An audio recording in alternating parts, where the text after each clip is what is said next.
Bienvenue pour cette nouvelle vidéo. Je me présente, je m'appelle Quentin et ici je vais vous présenter mon tout premier tour sur la chaîne d'Armand Porcel. Donc d'ailleurs je remercie Armand de me laisser présenter mes tours sur sa chaîne. Donc ici je vais vous présenter mon premier tour qui s'effectuera avec un jeu de cartes. Donc ce jeu de cartes, je utilise un rouge comme il aurait pu être bleu. Il peut être mélangé par nos spectateurs.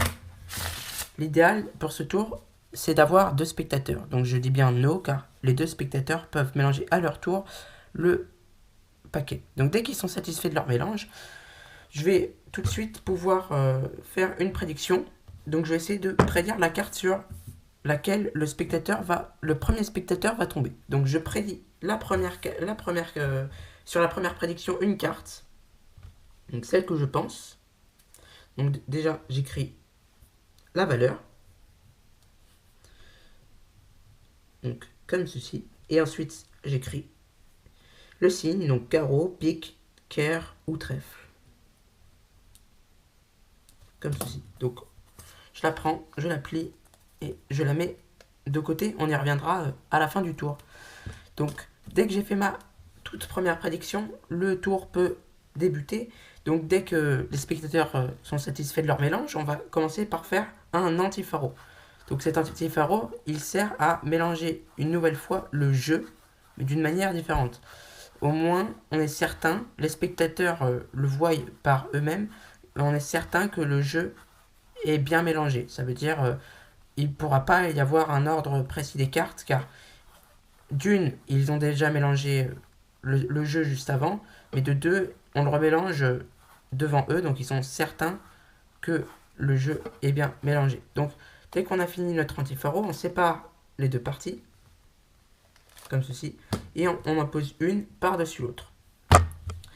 À ce moment-là, on demande au premier spectateur de couper moins de la moitié du jeu. Donc, il coupe moins de la moitié du jeu, le nombre qu'il souhaite, mais tant que c'est moins de la moitié du jeu, c'est bon. Donc, il coupe une partie du jeu. Imaginons, il coupe cette partie qu'il pose sur le côté. On ne la compte pas pour le moment, on la comptera dès le moment venu, vers la fin du tour. À ce moment-là, le magicien reprend le jeu et explique au spectateur qu'il va poser quelques cartes et que le spectateur numéro 2 va lui dire stop quand il le souhaite pour choisir sa carte. Donc à ce moment-là, il lui dit stop quand il le souhaite, donc c'est parti. Donc il dit stop, par exemple, ici, il regarde sa carte. Donc à ce moment-là, il regarde sa carte, c'est le 8 de carreau. Donc je la regarde avec vous, c'est le 8 de carreau. Donc normalement c'est le spectateur à regarder et que au spectateur, mais ici comme je n'ai pas de spectateur, je la regarde avec vous. Donc il peut très bien la montrer à l'autre spectateur. Et comme ça ils sont témoins tous les deux de la carte choisie par le second spectateur. Il repose sa carte et on la perd. Donc à ce moment-là, le premier spectateur a choisi un nombre qu'il a coupé et qu'il a mis de côté, et le deuxième spectateur a choisi une carte qu'il a montrée au premier spectateur et qu'on a perdu par la suite. Donc à ce moment-là, je vais essayer de prédire maintenant le nombre de cartes coupées par le spectateur numéro 1 au début du tour. Donc ici, je note un nombre ou même un chiffre, même si c'est plus probable que ce soit un nombre, mais je pourrais très bien noter un chiffre. Donc je note le nombre ou le chiffre auquel je pense, comme ceci, et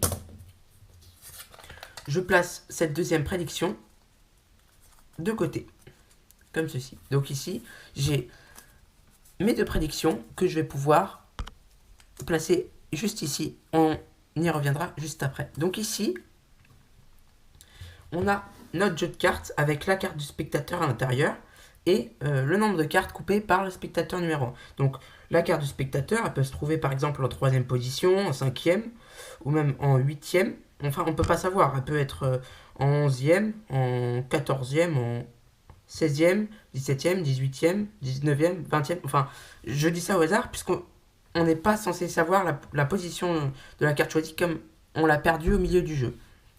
Et maintenant, ce qu'on explique aux spectateurs, et ce qui est assez dingue, c'est qu'on va essayer de deviner. Donc on a déjà prédit la carte et le nom, mais on va essayer de deviner pour voir si on a juste avant de révéler nos deux prédictions.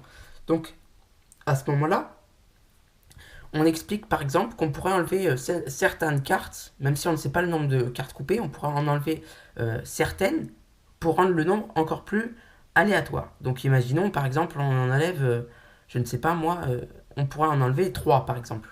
Donc à ce moment-là, si on en enlève 3, on ne sait pas le nombre qu'il y a tout de même.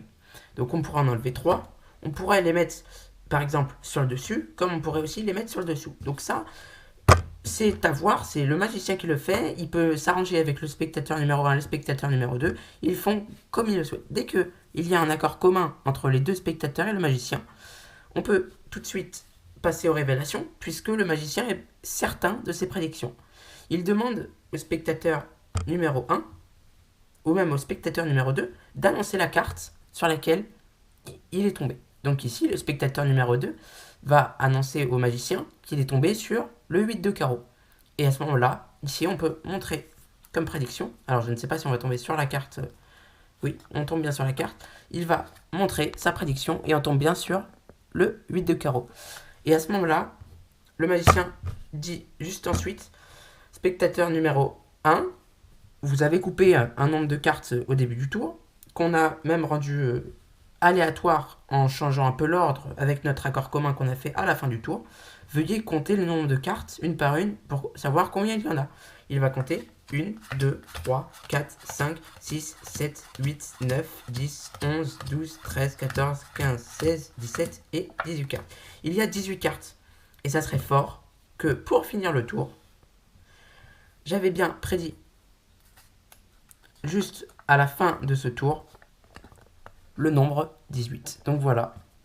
À ce moment-là, les deux spectateurs peuvent applaudir le magicien, car c'est vrai que l'effet est assez fort. D'autant plus que ils pourront croire que c'est la fin de ce tour, alors qu'en réalité, si on compte 18 cartes, pas une de plus, pas une de moins, 1, 2, 3, 4, 5, 6, 7, 8, 9, 10, 11, 12, 13, 14, 15, 16, 17, 18. On tombe bien sur le 8 de carreau, la carte choisie par le spectateur numéro 2. Donc voilà pour la démonstration de ce tour. J'espère qu'il vous aura plu et je remercie une nouvelle fois Armand de m'avoir laissé présenter ce tour. Merci d'avoir regardé la vidéo.